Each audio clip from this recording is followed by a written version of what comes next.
Blog Talk Radio.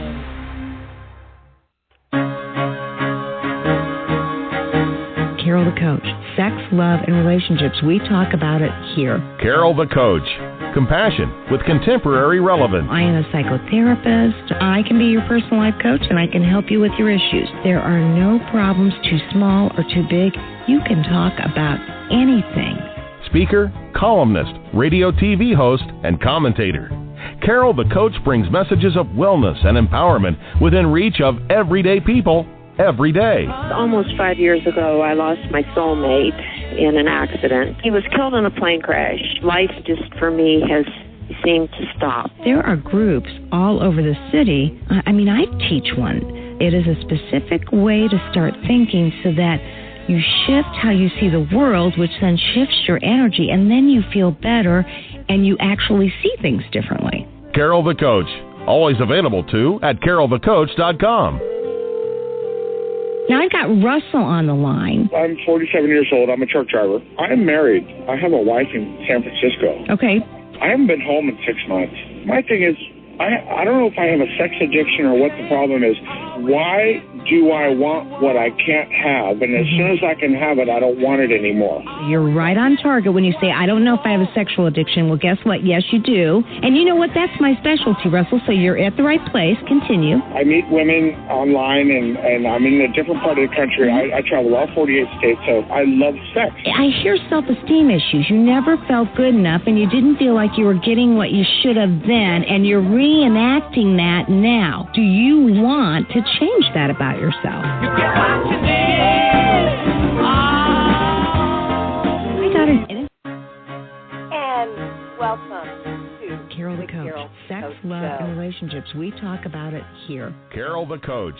Compassion with contemporary relevance. I am a psychotherapist. Well, goodness, I am having some technical difficulties. I've got some sort of a virus, and I just discovered that as I tuned into the show. So please, I apologize, and I will get that fixed promptly.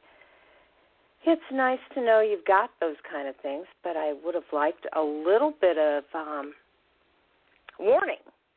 Hey, I am Carol the Coach, and I'm here to help you with sexual addiction, and I cannot stress enough how important it is to be able to self-assess, get yourself to the right people, and work on the issues that keep you from sexual intimacy.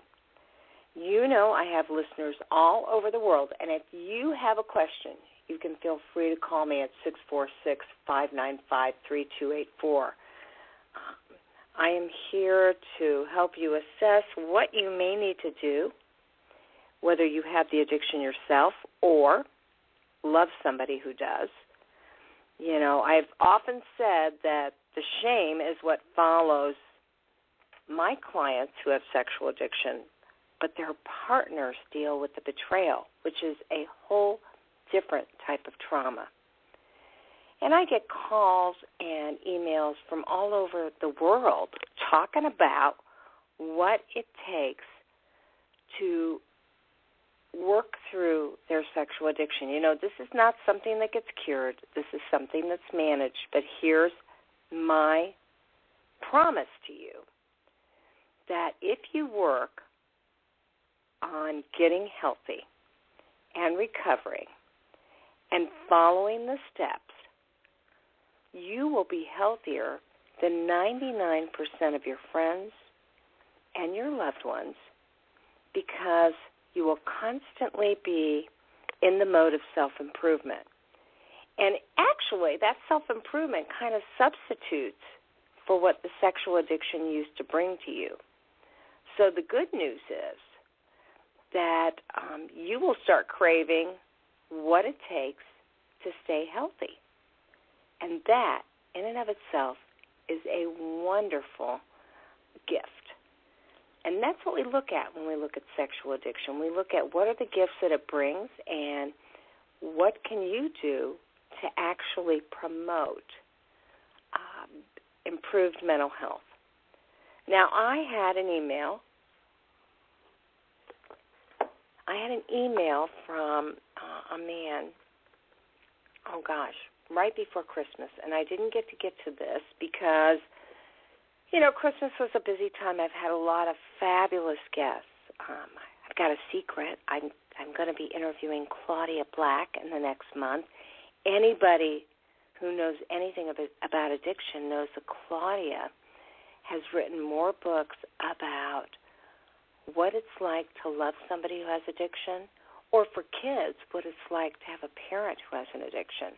So I'm real excited about talking with her.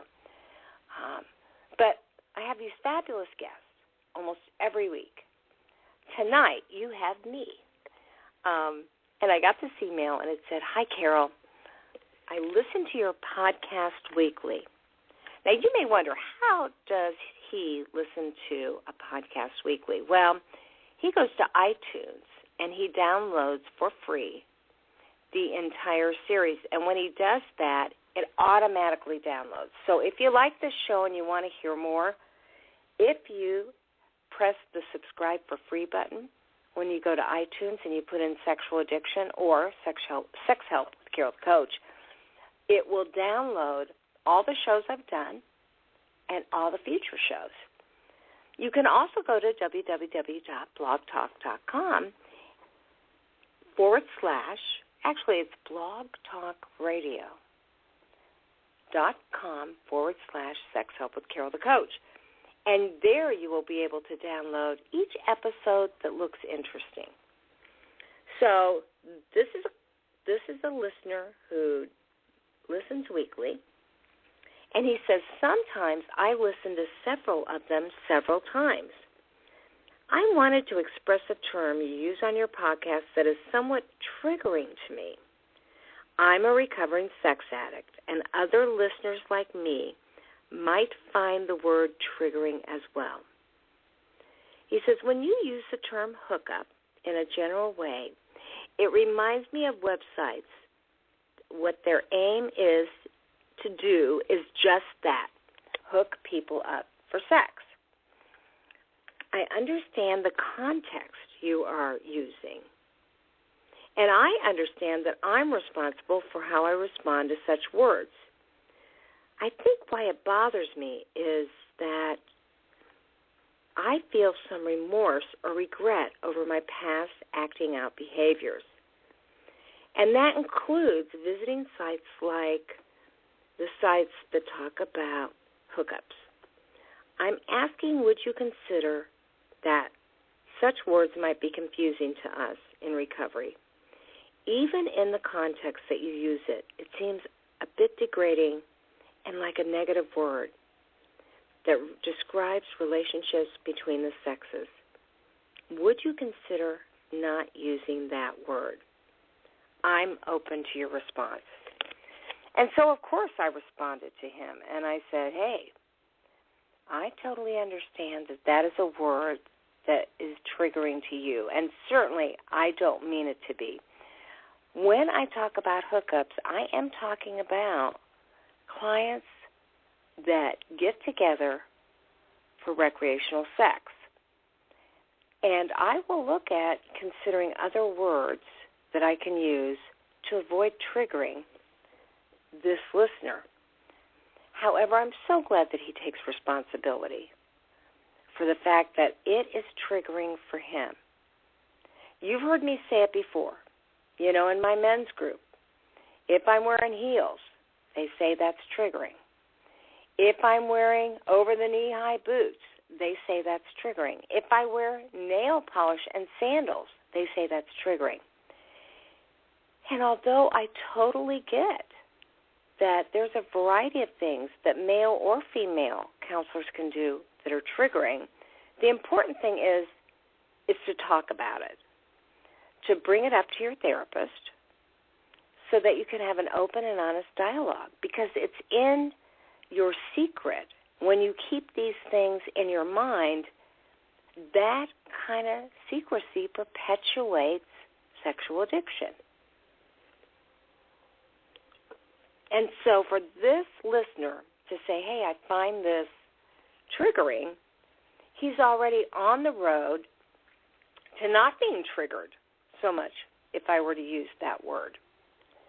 And although I will make a concerted effort not to use that word, I want my listeners to be as comfortable as possible, I also appreciate that he takes responsibility and he knows really it isn't up to me. If I'm not doing anything blatantly sexual, then probably he's going to have to figure out a way to reframe my word. Okay, so let's look at that word for a second, hookup. I would like for him, as I assume he is listening, to think, okay, what is that definition for her? And as I indicated, it's when people get together to have recreational sex. Now, that in and of itself can be very triggering. But, you know, before this person was a sex addict, he may have had strong feelings about recreational sex. He may have, I don't want to say he may have been pro-recreational sex, but he may not have had, it may not have had the connotation that it has now. Now, I had another email from someone who said, hey, Carol, I was thinking about your interview with Kenneth Adams. I've read his books on mother-son enmeshment and relationships. He said I would be very pleased if you could get him on the air to talk about enmeshment and male sex addicts and mother-son enmeshment. Boy, I was ecstatic when Dr. Ken Adams, one of my professors, and a man that I really appreciate, he came to me and said, hey, I'd like to talk about my mother-son enmeshment workshop. And so I'm just going to remind you that he has this new intensive workshop for mother enmeshed men. And it is going to be in Clarkston, Michigan. It's scheduled for March 20 through the 23rd. And in that workshop, he's going to be focusing on mother enmeshed men, and specifically participants through educational modules will participate in experiential work, artwork, small and large group experiences, and they're going to be able to identify the trappings of enmeshment, understand the impact of enmeshment on their erotic template, cope with underlying anger and guilt, and develop strategies to help them to break free from inappropriate loyalties and to learn to live within healthy commitments. So that's his workshop. If any of you listened to the show last week, and as I look at that, that would have been January 6th. I had Dr. Kenneth Adams on again to talk about that workshop. And unbeknownst to me, I had this request from a listener. Now, I had some more feedback from a listener who said that he hears me talking about the Meadows a lot, and he imagines that the Meadows is top-notch and yet probably affordable for a select few. He said, I'm curious as how much you tout Patrick Carnes that you rarely mention Pine Grove, a place Dr. Carnes practices for many years until recently. I think there are other sex rehabs that deserve mentioning or interviewing on your program. I am a little troubled by what I hear as a bias. This is my perception. I think, as the only podcast that covers this subject, you might consider a more fair and balanced approach to the subject of rehabs. Just a thought. Hey, I get that. And if you have an opinion, you can feel free to call me at 1-646-595-3284 and weigh in. First of all, I absolutely want to be fair and balanced, although I got kind of a kick out of that. Reminds me of that you think I might be talking Bill O'Reilly language. I do want to be fair and balanced, and I do podcasts for the Meadows. But clearly, I want to mention the ranch, The Elements, Sante, Keystone, Capstone, The Refuge. I mean, there are just so many I can't even mention, and they are all wonderful treatment centers. How do I know that? Because they help to support the Certified Sexual Addictions Program that I'm a part of, and I refer to those places all the time and get referrals from those places.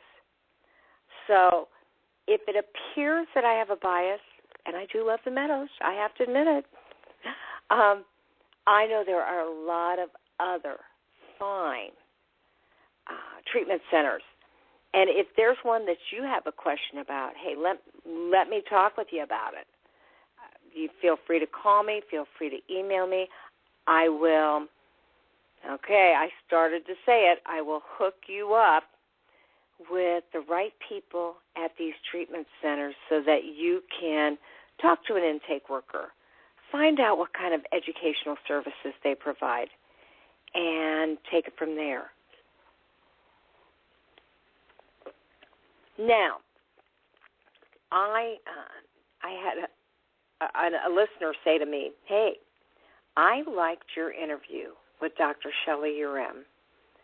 Okay, she practices at the Meadows, but I'm not mentioning them. I've listened to that podcast several times, and I've even attempted to transcribe it. I've identified myself as a love addict. And, I can really appreciate that because some sex addicts are love addicts and not sex addicts. Some sex addicts are sex addicts and love addicts. Some love addicts have sex addict qualities and might be sex addicts, but truly, if their primary issues fall under the criteria of love addiction, that's a little bit of a different diagnosis, and they need to be treated differently. Although you probably know that there are love addiction groups all over the country, and you can find that out by going to www.loveaddiction.org. And you can find out what meetings might be in your city where you can go to and, A, get their big book so that it talks about what is love addiction as well as what are the 12 steps as well as the individual stories about that. And B, you can develop the fellowship that you need to make a difference in your own life. Love addiction can be terribly, terribly painful because you have that insatiable need to be with somebody regardless of how you're treated. And most love addicts are love pursuants. And they end up, here comes that word again, hooking up. And by hooking up here, I mean they end up being magnetized to love avoidance. And then they do the dance where they never get their needs met because the more they pursue, the more their partner avoids. And Dr. Shelley Urem is in the field, as well as she studied directly under Pia Mellody. And so, here's this client, and he said, I even attempted to transcribe it. So I did something special that I don't do for my listeners. I think I called him a client, but he's really a listener. I sent him a transcript. These transcripts are like 12 pages long. I've got the best transcriptionist in the world. I know she's listening because she's transcribing this show as we speak. And I went ahead and sent it to him and said, here, it sounds like this is really important to you. He said, I don't like the term love addict. I think if I really knew what love was, I would have not become a sex or love addict. It is definitely a misnomer and a very confusing term. I would like for you to have her back. She spoke about how some children who experienced relational trauma at a very young age, between 18 and 36 months, became emotionally stuck or frozen. So their brain grows and they mature physically, but they are stuck emotionally at age 3. I believe I'm stuck there. This is a very unpleasant realization. Now, he says, Dr. Urim stated that this is very hard to work through and recover from. I'm aware of my wounded, emotionally stuck little boy looking for that rescuer or mother figure that I did not have as a child.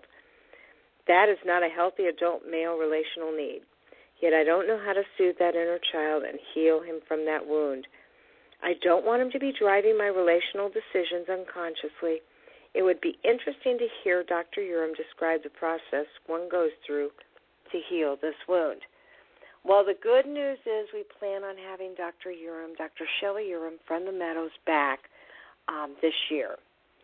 And if you want more information about love addiction, probably the queen of love addiction, the person that has written more about it and studied more about it is Pia Melody, and she has a great book called Facing Love Addiction.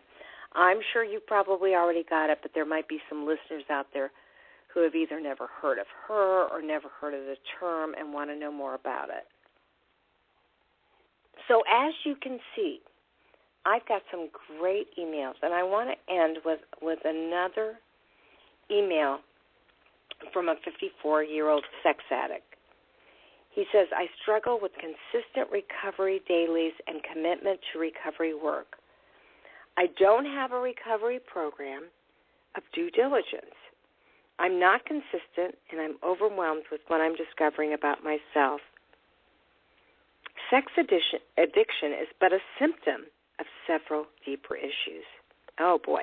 This is a man who really understands that this is not just a coin phrase that we just tag on people, that if you have a sex addiction, or a love addiction for that matter, you more than likely have had emotional trauma as a child.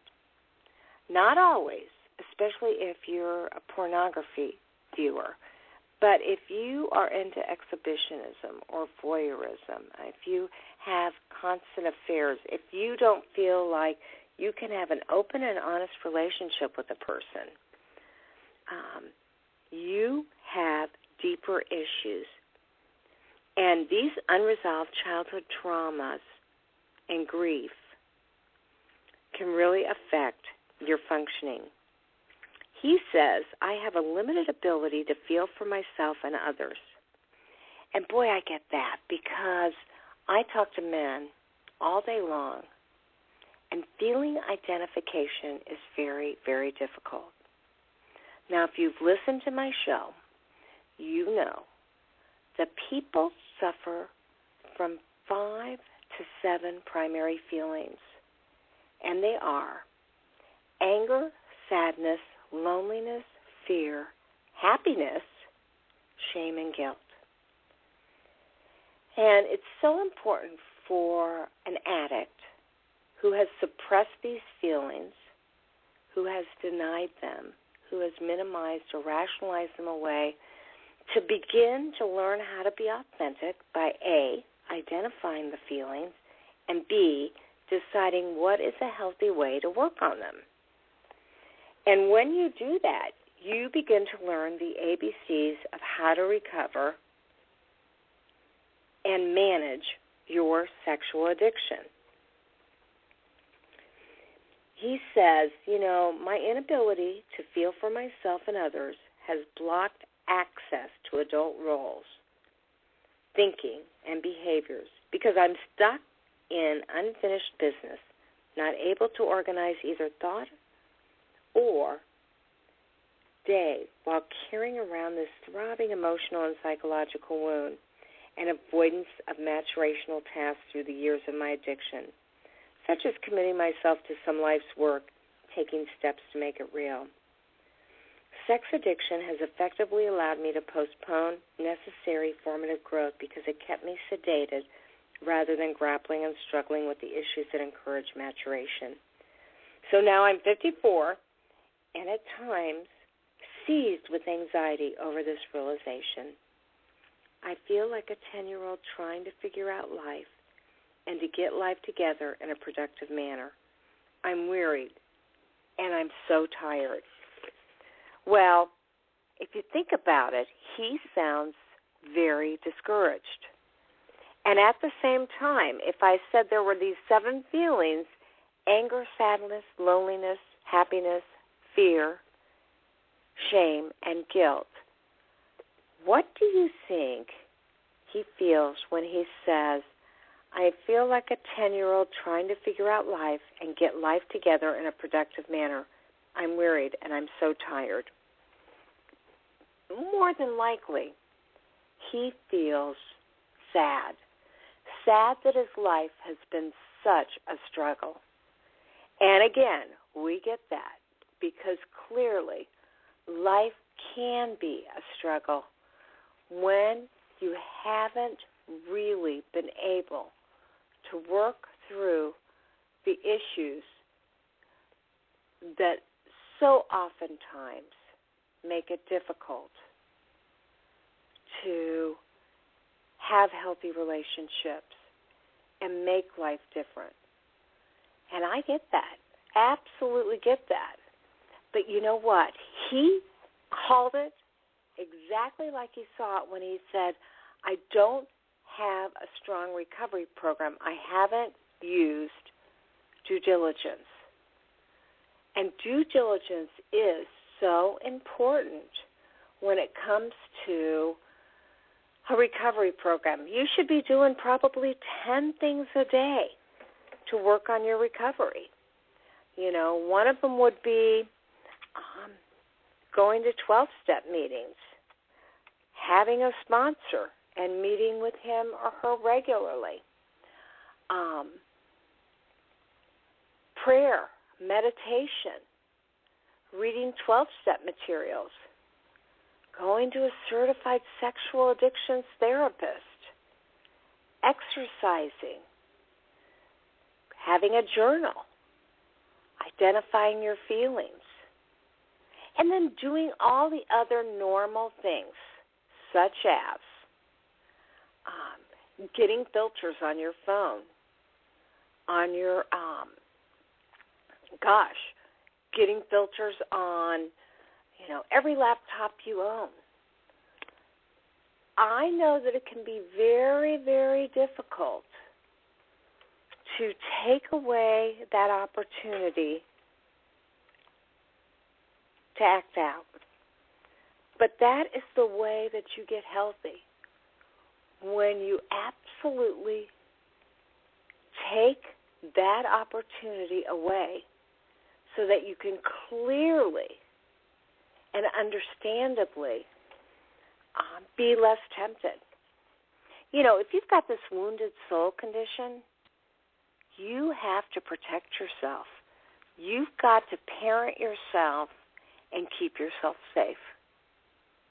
Now, I wrote an article called The Wounded Soul Condition. It was before I even got into sexual addiction. You can find it on my blog, www.carolthecoach.com. Go to my podcasts, my blogs, and look up The Wounded Soul Condition. In that, I say that most people are resilient and they're able to weather emotional pain and grow stronger from it. That is resiliency. That is reframing. However, when people experience trauma and find that they have to work harder to work through the issues,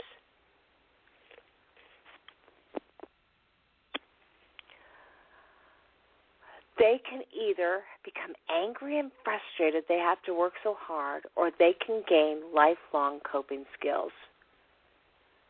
When you were a child, if you experienced divorce, abandonment, rejection, severe criticism, or abuse, it may have felt like you could not recuperate from that pain. And it might have felt like you couldn't overcome it. You couldn't recover. If you stay stuck in that victimhood, it would appear that you have what I call a wounded soul. This is an extreme condition that causes a developmental arrest in a person's psyche. And what else causes a developmental arrest? Addiction.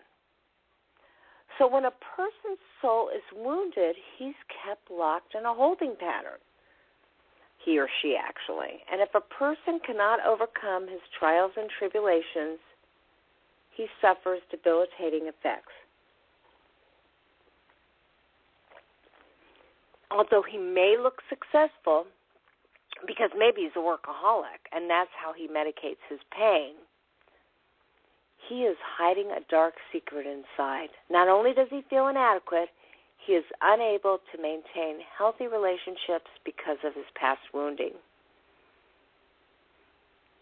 And again, I use the pronoun he, but this can be for women, any age, men any age, teenagers, children.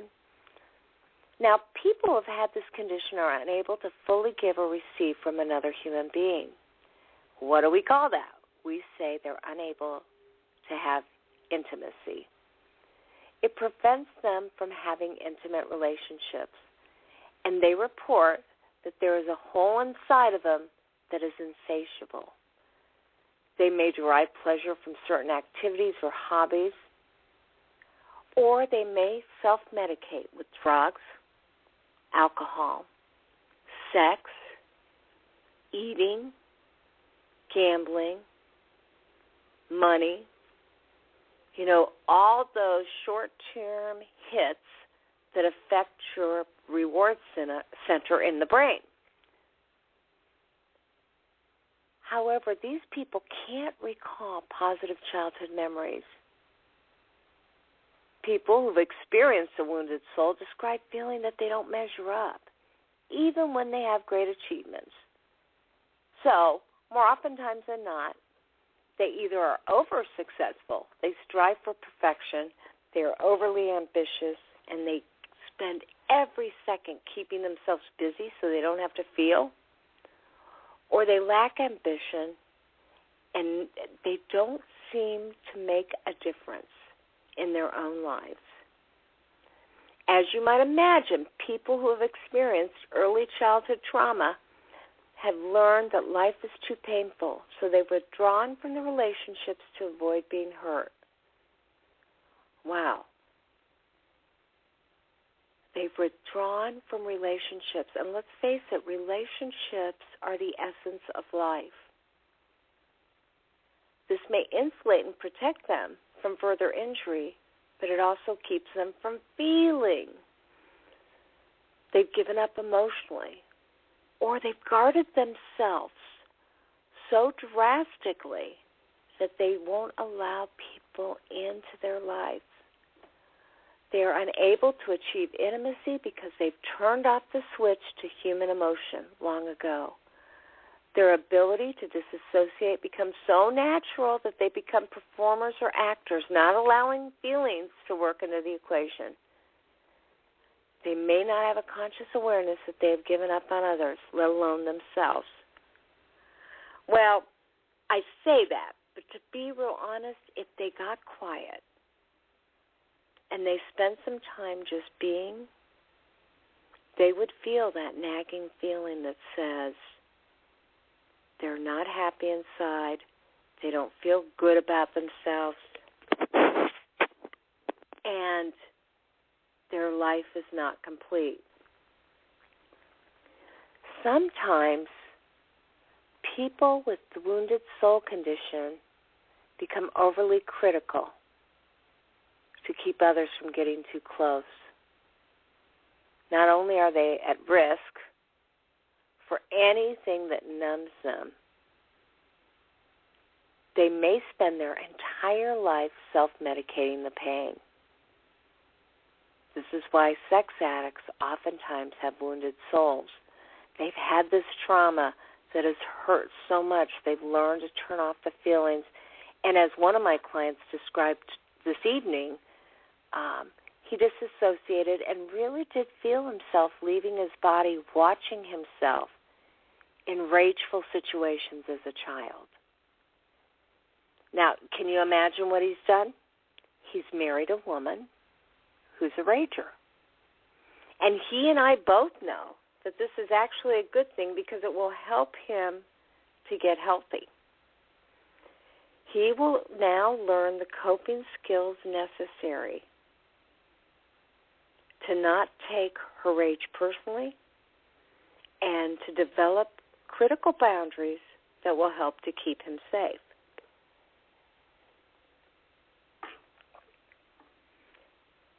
Oh, I know, you may be saying, well, big deal. So he has this situation where he's been wounded, he's got good coping skills, but he still has a horrible environment from which to live. And absolutely, yes, he does.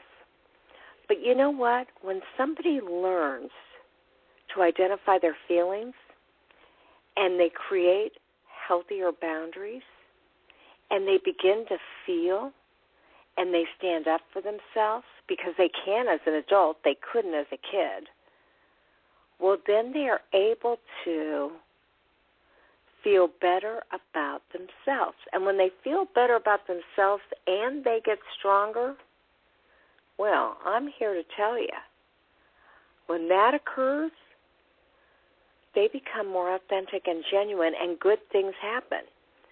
Maybe their wife or their husband doesn't change, but maybe they start finding healthy relationships with their children. You know, that gets healthier. Or extended family, or the fellowship that used to promote abstinence, that fellowship becomes a family of choice, and they create this whole new experience where they have people supporting them as opposed to attacking them or raging at them. That's if they create the support they need to fight this horrible wounded soul condition.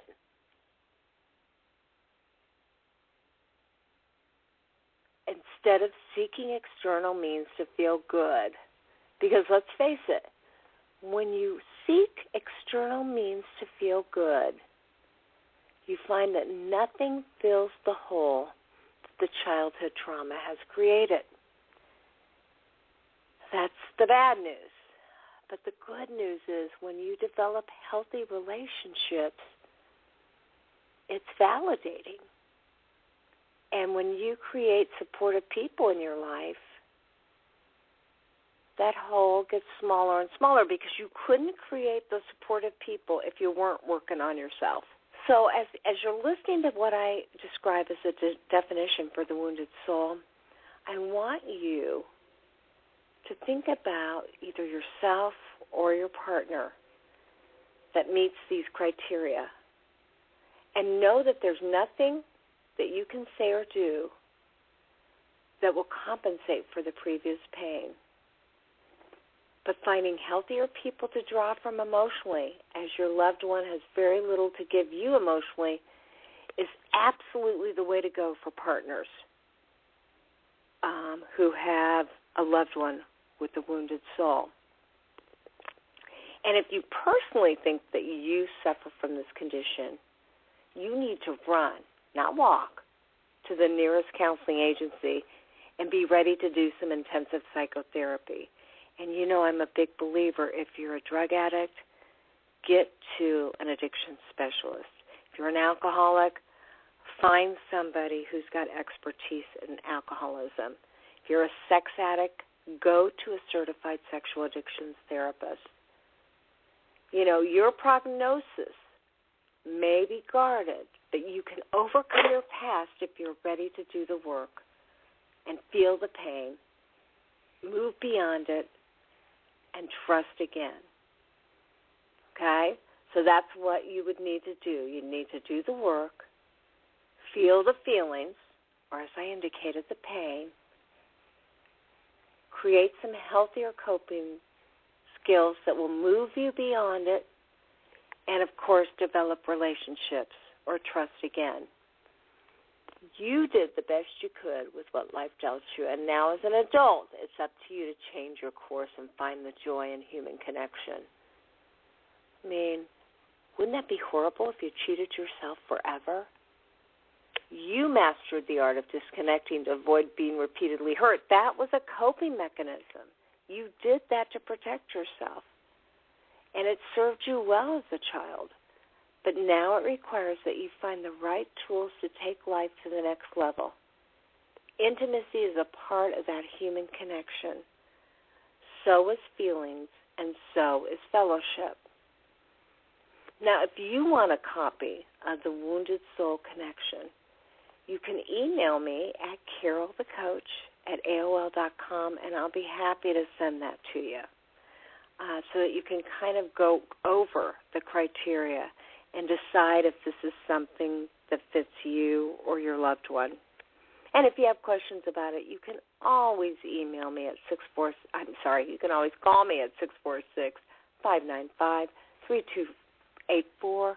Email me at carolthecoach@aol.com. I'd be happy to talk to you. Or you can go to my blog and read it there. You know, I aim to serve. Now, you may say to yourself, what do you mean you aim to serve?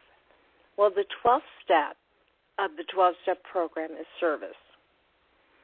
And I am a believer in picking a word every year that I can incorporate into my regular routine.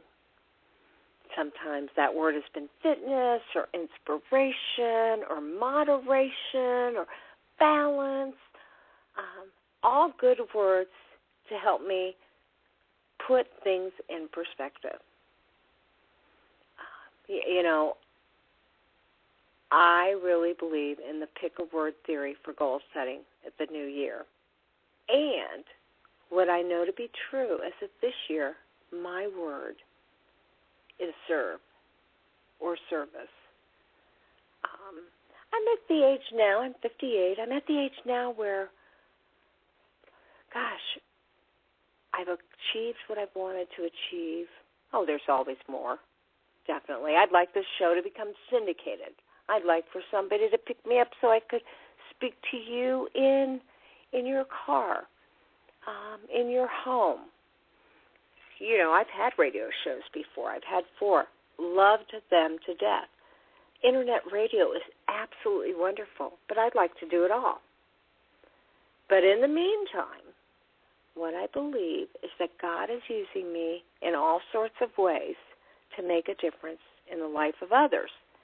And my serving really allows me to receive back tenfold. I mean, isn't that what the Bible promises? Tenfold, in a way that, you know, when I'm helping you, I feel 10 times happier helping you than you feel receiving my help. And that's one of the reasons that I went into the field of sexual addiction, because it is a condition, a disorder that can be very shameful. So that's a little bit about the wounded soul. That's a little bit about love addiction. Again, I highly recommend Kenneth Adams' Mother Enmeshment Workshop. It's going to be March 20th through 23rd.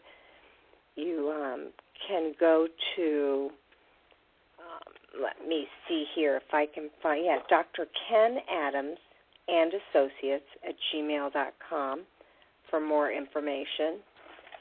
And I got to tell you, I'm really excited. Next week, we have a woman on the show, on actually Dr. Martin Luther King Day is next Monday. And I am really pleased because I am going to be interviewing Elena Clark Failer. She is a CSAT supervisor. She's an LCSW, that's a licensed clinical social worker. And she's a sex addiction therapist and sex therapist and Clinical Director of Recovery Help Now. It's a group therapy private practice in Los Angeles, California. And one of the things that she found is that African American women are especially prone to sex and love addiction, and they have several things in common. And she's going to be talking about what those things are, as well as what can you do in treatment to help African American women. Is that population different than Caucasian women, Asian women? How about men? What are the differences between women's behavior and male sex addicts? Is there a difference? And she really has made it her mission to talk about why are African American women prone to these two disorders. Well, we've got her on the show next Monday. And so I'm really, really pleased that we are going to be working with her. And then on the 27th, we have Claudia Black, who's going to be talking about addiction in general and sex addiction. And we've just got a whole range of experts in the field coming up who are going to be talking about 3-day intensive disclosure processes. When you have committed a variety of betrayals against your partner, what can you do to rebuild the trust? How does that work? And, yes, it takes some rigorous honesty. On February 10th, we're going to be talking with Alexis Polis, who's going to be talking about her program. And we've got Debra Whalen, who's going to be talking about love and sex addiction on February 3rd.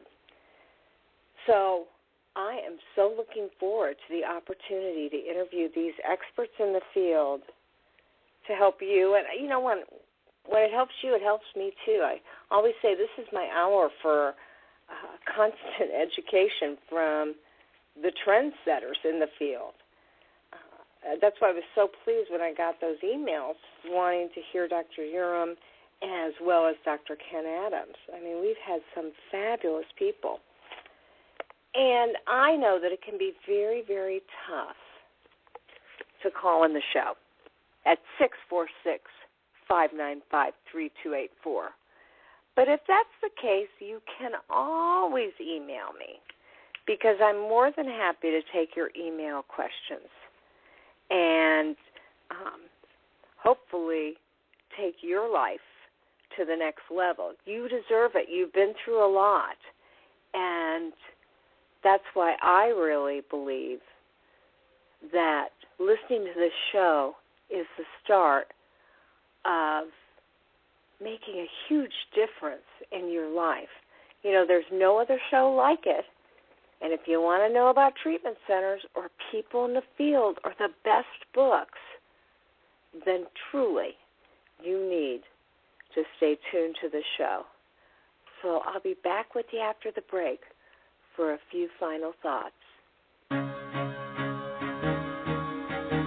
Carol the Coach. Sex, love, and relationships. We talk about it here. Carol the Coach. Compassion with contemporary relevance. I am a psychotherapist. I can be your personal life coach, and I can help you with your issues. There are no problems too small or too big. You can talk about anything. Speaker, columnist, radio TV host, and commentator. Carol the Coach brings messages of wellness and empowerment within reach of everyday people every day. Almost 5 years ago, I lost my soulmate in an accident. He was killed in a plane crash. Life just, for me, has seemed to stop. There are groups all over the city. I teach one.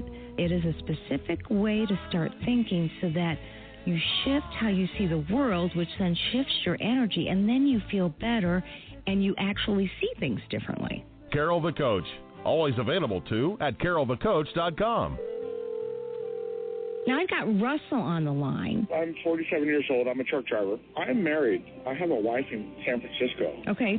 I haven't been home in 6 months. My thing is, I don't know if I have a sex addiction or what the problem is. Why do I want what I can't have? And as soon as I can have it, I don't want it anymore. You're right on target when you say, I don't know if I have a sexual addiction. Well, guess what? Yes, you do. And you know what? That's my specialty, Russell, so you're at the right place. Continue. I meet women online, and I'm in a different part of the country. I travel all 48 states, so I love sex. I hear self-esteem issues. You never felt good enough, and you didn't feel like you were getting what you should have then, and you're reenacting that now. Do you want to change that about yourself?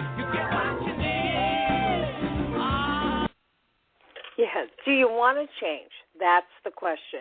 You know, change oftentimes takes a lot of contemplation. You have to really think about what is it you want to change and why.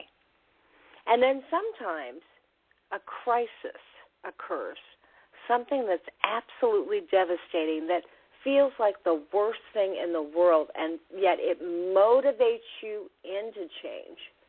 And I mean, that is actually a good thing. Crises is a good thing. That is when people are most likely to change. That is when people are most likely to grow. However, that can feel 100% debilitating and scary and like you can't recover.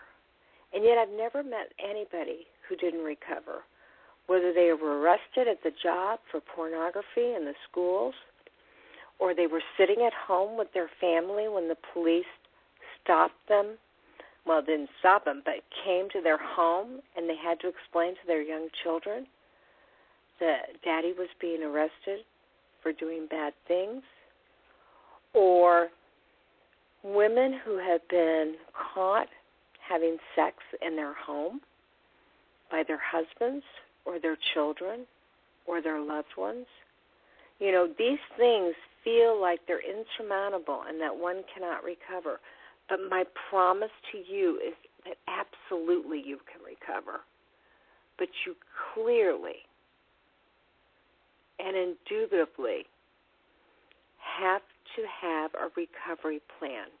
You can't just feel the feelings, want to change, and expect yourself to change. You know, one of the biggest fallouts from people that I work with is that they think that they are strong enough to handle the changes.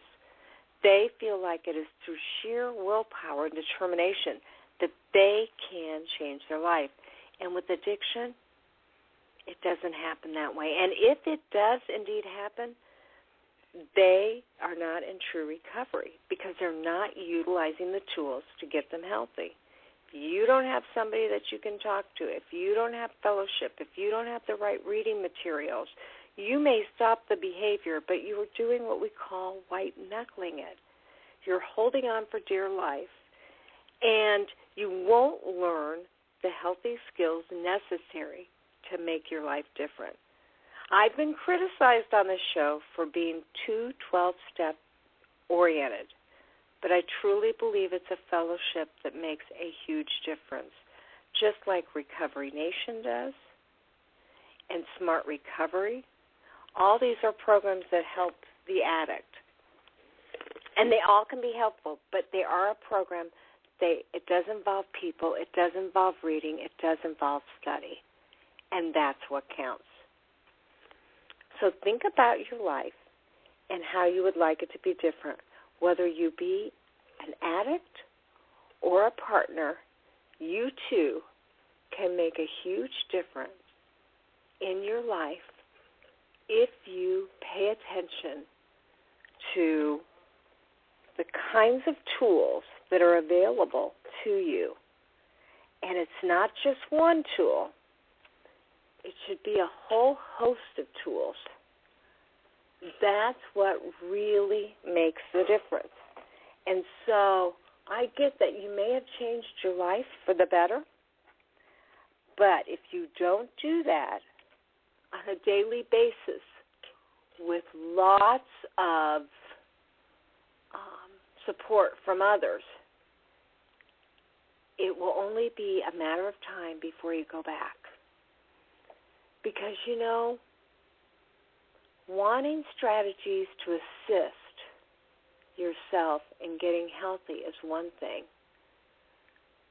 But there's no reason for you to reinvent the wheel. You need to find out what works, and then you need to work it. And that allows you to be more effective.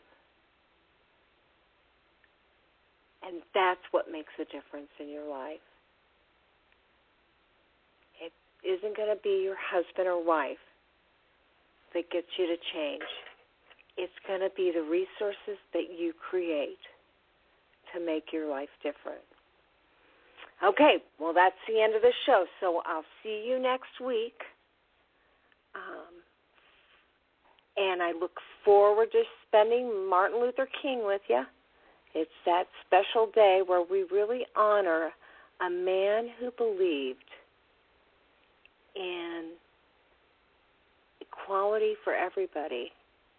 And any therapist that works with addicts has that same belief. You are as valuable as anybody else, but you must value yourself first and foremost by developing a support network. And as I end the show, I do it as I always do. There will only be one of you at all times, so I fearlessly want you to have the courage to be yourself, to develop the resources and the support that you need to change your life. Change your thinking, change your life. Okay, we'll see you next week. And again, I thank you for your emails, your contributions, and your patience. We'll talk to you later.